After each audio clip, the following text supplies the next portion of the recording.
Oke.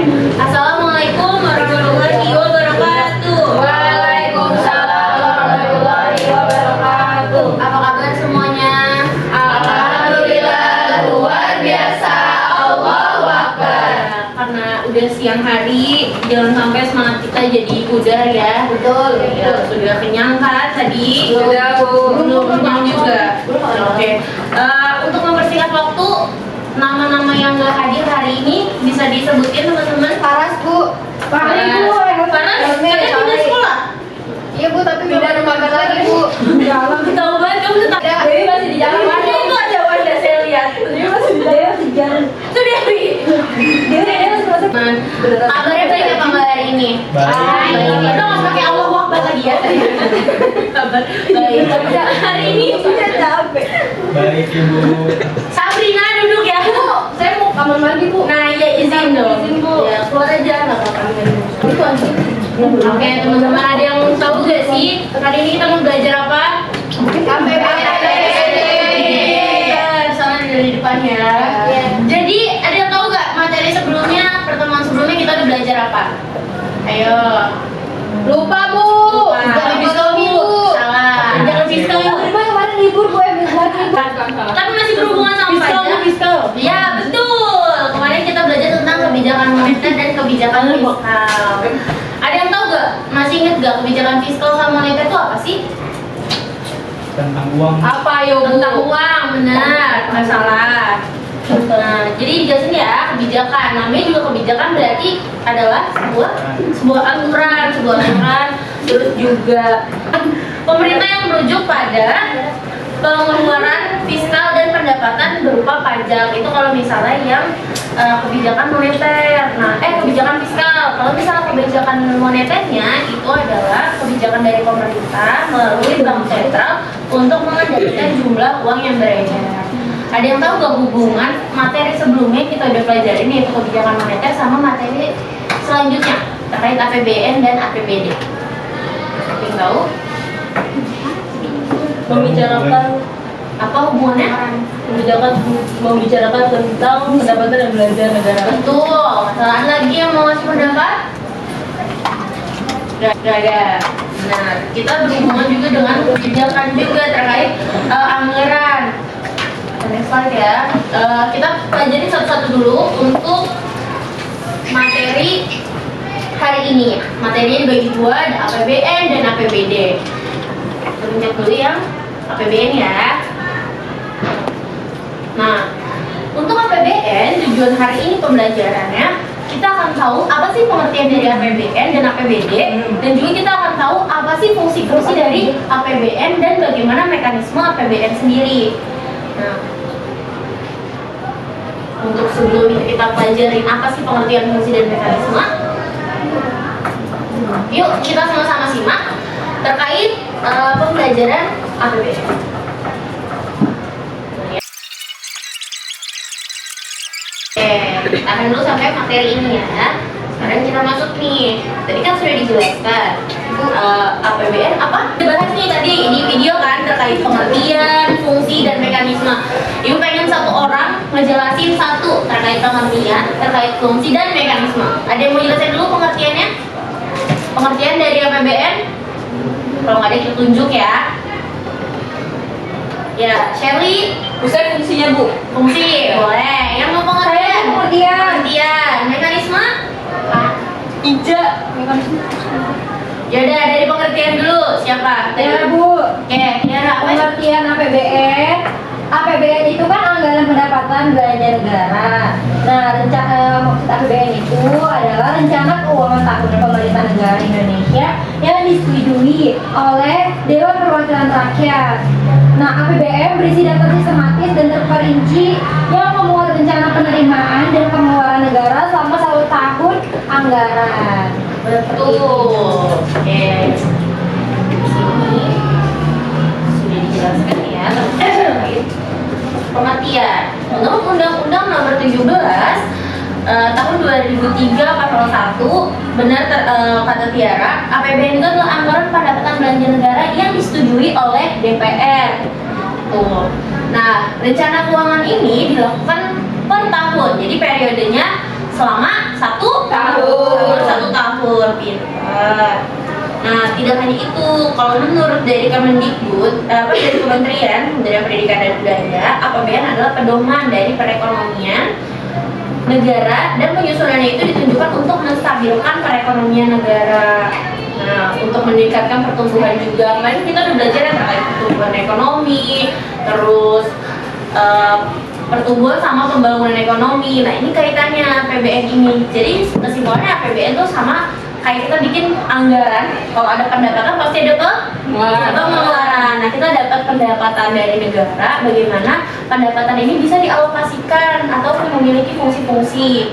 Nah, untuk itu seperti yang tadi saya dijelaskan. Baca deh. Nah, tadi siapa yang mau menjelaskan terkait fungsi apa aja sih fungsi-fungsi yang ada dalam APBN? Ibu, pertama fungsi alokasi itu untuk mengalokasikan anggaran dan pendapatan belanja negara.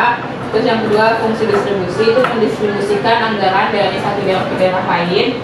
Terus yang ketiga ada fungsi stabilitas itu untuk menstabilkan anggaran pendapatan belanja negara. Terus yang keempat ada fungsi anggaran. Terus yang kelima ada fungsi perencanaan itu merencanakan. Terus yang ketujuh ada fungsi regulasi. Oke. Banyak juga ya, yang mintanya 6 dapetnya 7. Bagus sekali, nggak apa-apa. Jadi ada 6 fungsi sekiranya yang harus teman-teman ketahui nih ya terkait apa sih fungsi dari APBN. Jadi fungsi dari APBN pertama itu adalah anggaran. Namanya juga anggaran ya, anggaran pendapatan. Jadi fungsinya sebagai tonggak dalam pelaksanaan pendapatan dan belanja pada setiap tahunnya.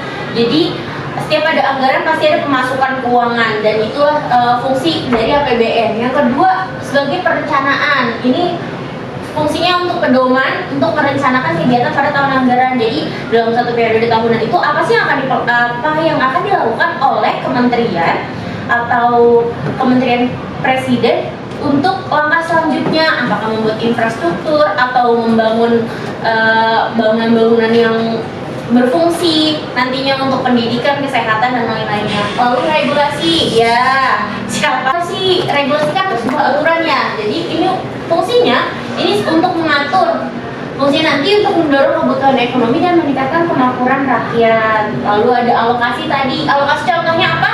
Yang dalam video? MRT. Nah, alokasi itu sebagai penyediaan barang publik. Jadi semua barang publik itu ada anggaran pendapatan belanjanya. Nah, lalu untuk distribusi yaitu penyaluran dana yang sesuai dengan alokasi yang sudah ditetapkan. Terus juga terakhir yaitu stabilisasi agar ada penyeimbangan. Nah, selain itu sebenarnya ada yang namanya otorisasi atau aturan yang dibuat oleh pemerintah, sama seperti regulasi. Lalu pengaruh apa sih yang sebenarnya diciptakan oleh APBN untuk pembangunan negara? Ada yang tahu? Apa sih pengaruhnya APBN? Tadi udah dijelaskan ke dalam video. Ayo, ada yang tahu? Sulit sekali sepertinya ya materinya ya. APBN. Nah, jadi dijelaskan aja ya. Itu untuk mengetahui nih berapa besar sih kemampuan yang harus dikeluarkan oleh negara pada 1 tahun periodenya. Nah, biar semangat tadi yang sudah menjelaskan, Ibu harus kasih hadiah. Kamu suka hadiah? Iya Ibu. Saya juga suka hadiah. Jadi bagi gue aja. Terima kasih orang baik. Jadi dapetnya ini ya. Ada 2. Mana tadi? Yang terakhir kita bahas APBN terkait mekanisme. Ada mekanisme, tidak ada yang mau membahas, jadi Ibu yang membahas. Tadi teman-teman juga udah tahu. Kalau misalnya mekanisme itu dimulai dari pemerintah presiden, bukan presidennya ya, tapi pemerintahnya. Lalu diajukan ke siapa? DPR. Lalu ada 2 pertimbangan. Apakah anggaran ini rancangannya RAPBN namanya, rancangan ini diterima nanti jadinya APBN ataupun nanti tidak diterima. Kalau misalnya tidak diterima, maka rancangan itu akan dipakai di periode yang sebelumnya.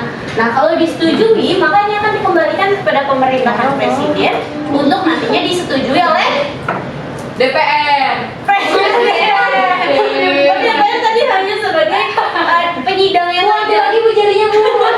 sebagai pimpinan saja nanti yang menyetujui jalannya dari APBN ini ya sudah presiden. Lalu bagaimana sih mekanisme kalau misalnya APBD? Sama Bu. Sama, tapi bedanya kalau misalnya APBD karena daerah, jadi dianya makanya gubernur, bupati, ya, wali kota itu yang akan melaksanakan atau berperan sebagai presidennya gitu, dan DPR-nya digantikan oleh DPRD. Nah selanjutnya kita akan masuk ke materi APBD. Nah sebelum masuk APBD teman-teman Ada video lagi. ada video lagi, kita tonton.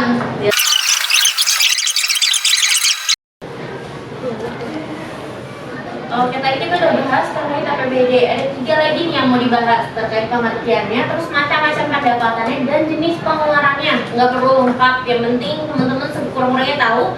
Kali udah bersiap ya? Kodok kamu begitu kali. Siapa yang mau bahas terkait pengertian? Pengertian. Siapa yang mau bahas macam-macam? Udah sebutin aja. Tadi boleh lagi Bu. Kalau bisa ganti, nah kalau nggak ada baru boleh deh share lagi. Ayo, siapa yang mau bahas macam-macam? Gak disebut tuh. Macam-macam ada yang mau tunjuk tangan? Atau jenis pengeluaran? Tadi jenis pengeluaran cuma ada 2. Macam-macam ada 3. Macam-macam ini sumber pendapatannya. Pengeluaran ada pengeluaran dari APBD-nya. Gitu. Oke, sebelum mungkin masuk kita langsung ke Gali aja. Gali, pengertiannya. Jadi pengertian APBD itu adalah anggaran pendapatan dan belanja daerah yang dimaksud adalah rencana keuangan tahunan pemerintah daerah di Indonesia yang disetujui oleh Dewan Perwakilan Rakyat Daerah. APBD ditetapkan dengan peraturan daerah. Tahun anggaran APBD meliputi masa 1 tahun mulai dari tanggal 1 Januari hingga tanggal 31 Desember. Oke, makasih Gali. Berarti tadi ada kesamaan antara APBD dan APBN. Dilakukan selama satu periode yaitu 1 tahun. Yang membedakan adalah daerah dan nasionalnya. Kalau misalnya APBN berarti untuk negara, kalau misalnya APBD berarti untuk daerah. Yang debat ya. Jadi APBD tadi sudah dijelaskan sama Gali terkait belanja daerah, yaitu rencana keuangan tahunan pemerintah daerah baik dari provinsi, kota, dan kabupaten. Nah yang macam-macam ada yang mau nyebutin? Riza. Oke, apa macam-macam pendapatan? Yang pertama ada pendapatan anggaran daerah yaitu berupa pajak, distribusi daerah, dan hasil BUMD. Terus yang kedua ada dana perimbangan berupa bagi hasil pajak, bagi hasil bukan pajak, dana alokasi umum, dan dana alokasi khusus. Dan yang terakhir penerimaan lain yang sah. Oke, betul. Ada 3 tadi yang sudah disebutkan. Sama kalau 3. Tadi ada PAD. PAD itu asalnya dari mana sih? Pendapatan asli daerah pajak. Itu pajak yang kita bayarkan, retribusi daerah, terus hasil badan pemilik daerah. Terus ada dana perimbangan. Dana perimbangan ini adalah dana hasil transfer dari APBN ke APBD. Jadi dari negara pengelolaannya tadi ada apa aja sih?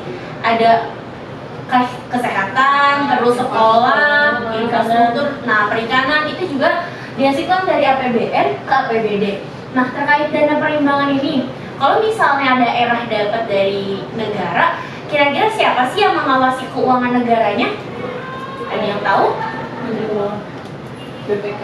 BPK, betul. Ia mengawasi BPK untuk mengetahui apakah rancangan dari negara ini untuk alokasi pindah ke daerah apakah sudah benar seperti itu. Dan terakhir tadi penerimaan lain yang besar yaitu pinjaman daerah, hibah, dan dana darurat. Ada lagi yang mau menjelaskan terkait jenis pengeluaran daerah? Kalau nggak ada, saya deh Bu. Oke, apa? Jenis pengeluaran daerah ya Bu?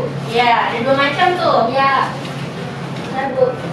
Oh, 2 jenis pengeluaran daerah. Yang pertama ada belanja rutin. Yang kedua ada pengeluaran pembiayaan. Contoh belanja rutin yaitu adalah belanja pegawai, barang jasa, subsidi, bantuan sosial, modal, pemeliharaan bagi hasil, dan belanja tidak tersangka. Dah Bu. Ya. Betul, ada belanja langsung dan ada belanja tidak langsung. Kalau belanja langsung, upah pegawai itu bukan bentuk dalam uang, malah upah pegawai itu disebut sebagai pelatihan bentuknya, itu untuk meningkatkan kinerja dari pegawai. Terus ada belanja barang dan jasa, belanja modal. Nah, sedangkan untuk belanja pegawai sendiri itu adalah upah yang diberikan atau pesangon untuk para pegawai. Terus ada belanja bunga, belanja subsidi, hibah, sosial, bagi hasil dan keuangan. Mohon diingat nanti di kuis bakal keluar foto-foto. Jangan nih. Oke, ini iya emang Belum ya. deh, takut tinggal dah. Oke, sekarang kita main Tapi ya, bentar. sekarang mainin individu ya.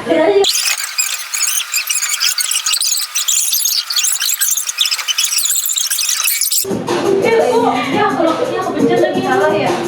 Ayo. Iya,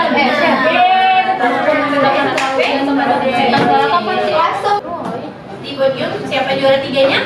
Shirley.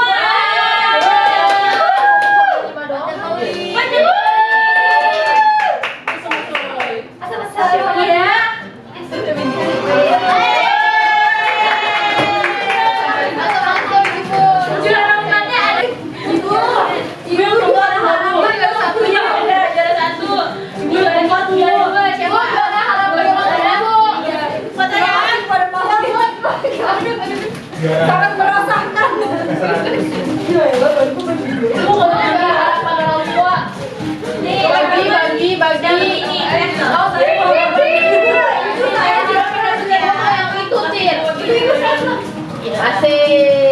Oke. Gimana pembelajaran hari ini teman-teman? Itu udah ada di akhir. Tapi ini apa? APBN dan APBD kan cuma sampai sini teman-teman pembahasannya. Bagaimana cara bikin mekanisme APBD, terus ayo dia dengerin dulu teman-teman. Asik banget ya Mas Meke ya. Iya. Kita masih ada pembahasan selanjutnya di pertemuan berikutnya. Jadi pertemuan berikutnya kita belum belajar untuk materi selanjutnya ya. Kita masih mempelajari APBD dan APBN. Nah, kita akan ada ujian gitu. Jadi sebelum memulai pembelajaran lagi besoknya kita akan ujian terlebih dahulu. Saya masuk aku. Ya, harapannya kamu ya. Nah, untuk teman-teman yang nilainya dari 60 ke bawah, jangan lupa bawa beng-beng. Ya, nanti beng-bengnya buat teman-teman yang peringkatnya paling atas ya. Seperti itu di kesepakatan. Jadi kita akhiri dulu ya pertemuan hari ini. Siapa yang mau menyimpulkan pertemuan hari ini? Yang nyimpulin dapat Jelly Boy. Kok pengen banget tuh. Bosan. Wah, Buat tadi saya. oke. Hari ini kita belajar tentang APBN dan APBD. APBN itu anggaran pendapatan belanja negara yang dibuat oleh pemerintah untuk setahun ke depan. Nah, APBN itu ada 6 fungsi: alokasi, distribusi, stabilitas, anggaran, perencanaan, dan regulasi. Betul, terima kasih Shirley sudah membuat kesimpulan pada hari ini. Nah, sebelum kita akhiri pertemuan hari ini dan pulang, alangkah baiknya kita berdoa terlebih dahulu. Teman-teman siapa yang mau memimpin doa? Untuk saja Bu. Oke, Dewi dipersilakan. Siap. Iya. Sebelum kita kesan gue gimana? Fira mana Fir? Pulang. Mari kita berdoa menurut agama dan kepercayaan masing-masing. Tapi karena kita Islam semua ya udah baca al-asri jangan. Baca gitu baca.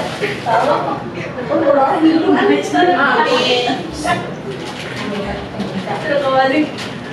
Beri Beri salam